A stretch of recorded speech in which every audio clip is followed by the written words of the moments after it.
Good evening and welcome to the 7,587th edition of Far and Wide. For today, Wednesday, June the 29th, 2050. And now, space.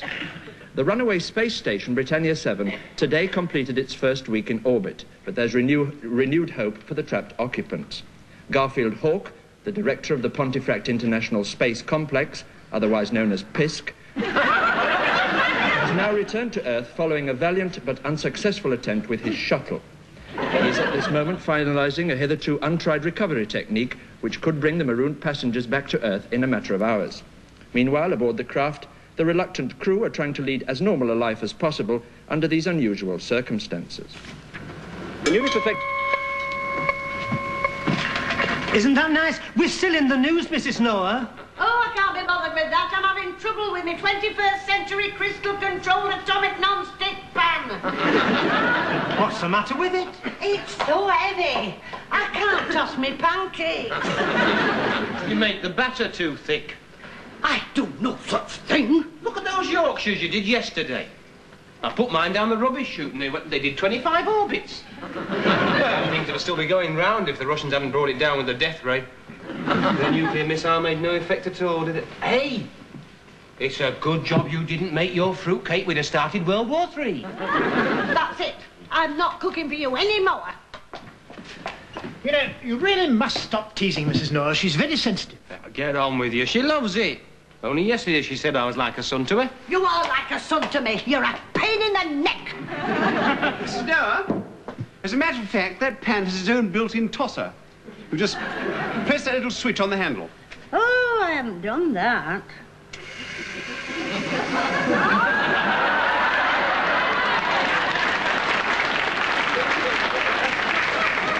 Isn't that marvellous? No, it's not. It's taking all the fun out of it. Oh, drat. What's the matter, Mrs. Noah?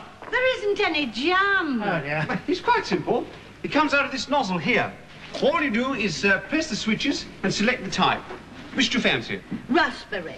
Raspberry.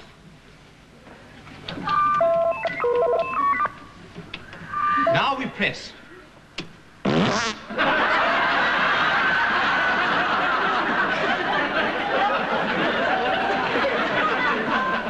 There must be a bit of air in the pipe. Try it again, will you? How long does this go on for? Probably coming from the other end of the ship. Is that all it does?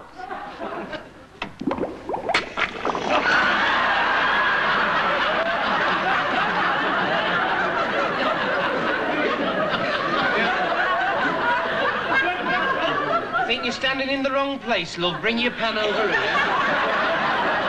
That's it. Now, you stand just there. Get off. I wasn't born yesterday. That I believe. Give it a press, would you? Let me do it. You ready? Yeah. Right. There. Oh. Right. Right. Right.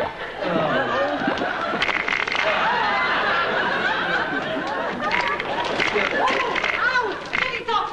Stop it! Ow! Get it off! Stop! Stop it, Stop here! No! Could Give have been me a pancake. Give me a pancake. Oh. Oh. Here. Give me your shoe, love. There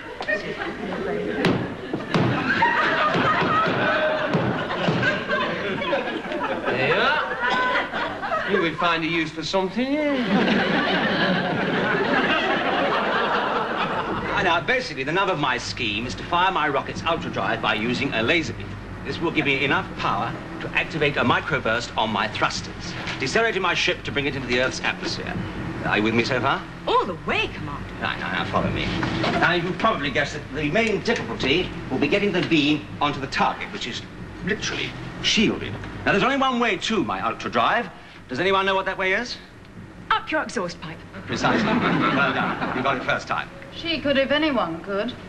Now, these are various satellites under our control.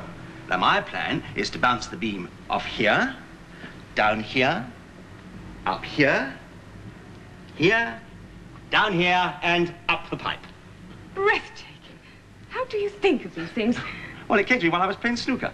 Does this mean, sir, sacrificing the space station and letting it crash to Earth? Ah, that's the damn cunning of it. You see, I should slow it down just enough so the people on board can try their individual re-entry techniques. Then I press the button and back it goes into orbit.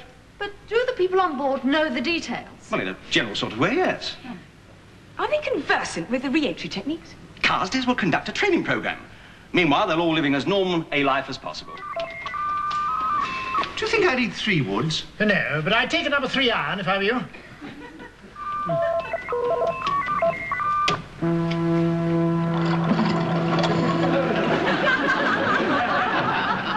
Don't you realise I'm not very good? Never mind, I expect Mrs. Noah and that BBC chap aren't very good either. The thing is, we've got to get them fit and at the same time keep their minds off the re-entry. I'll just tell them we're ready. Mrs. Noah, we've got our gear. We'll meet you on the course. What? Oh, no, you come out of your place down the corridor and turn right, and there's a little green door. Right? See you on the first tee. Bye. Ah, here we are.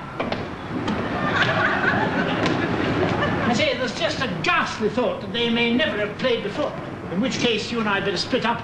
I'll take one as partner and you take the other. Righty-ho.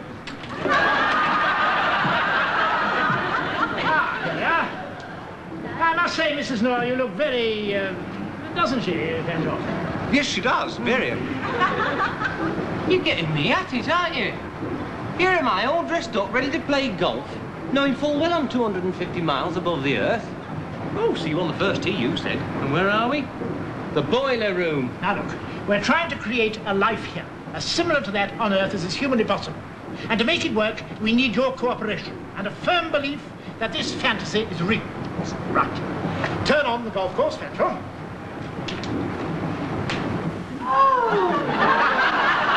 Ooh, isn't it grand to get a breath of fresh air after being cooped up all that time? Yes. And the breeze comes from the first tee at St. Andrews. Just by the clubhouse.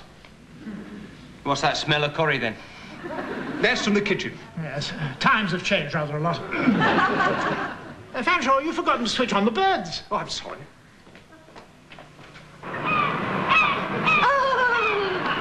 It's just like being there. Well, look at that bird.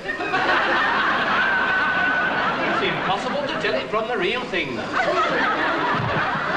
I take back all I said, I really do. Oh, don't he go on? Take no notice of him. Now, carry on. Right, well, let's choose partners, shall we? Now, which hand is my tee in? Oh, I was never any good at guessing games. This one. No, that one. You're with me. Oh, I was always lucky at gambling. Well, it looks like you and I. Have you ever played before? I'll have you know, you are speaking to the Batley Amateur Crazy Golf Champion and the winner of the Silver Cup for getting a hole-in-one with a pint of beer on his head. Would you mind keeping your voice down? We are at St. Andrews. Oh, really? There, what are you going to do about that, then? It looks dreadful. Oh, I'm glad he's not playing with me. You've no idea what I have to put up with. This morning, he was singing rugby songs in the bath. There was one about a ship with a figurehead, the description of which I shall never forget. You better get yourself a set of earplugs, then. Because tomorrow, I'm going to give you my version of In a Monastery Garden. I do the vegetable patch with sound effects. And do you need a pint of beer on your head for that? No, I have to drink it first. Look, could we drive off, please? You go first, Mrs. Noah. All right. Here is your driver. How does that look? Grotesque is the word that springs to mind. Could I give you a few wrinkles? One word out of you and you'll be playing with a big handicap. Right. Now, feet a bit further apart.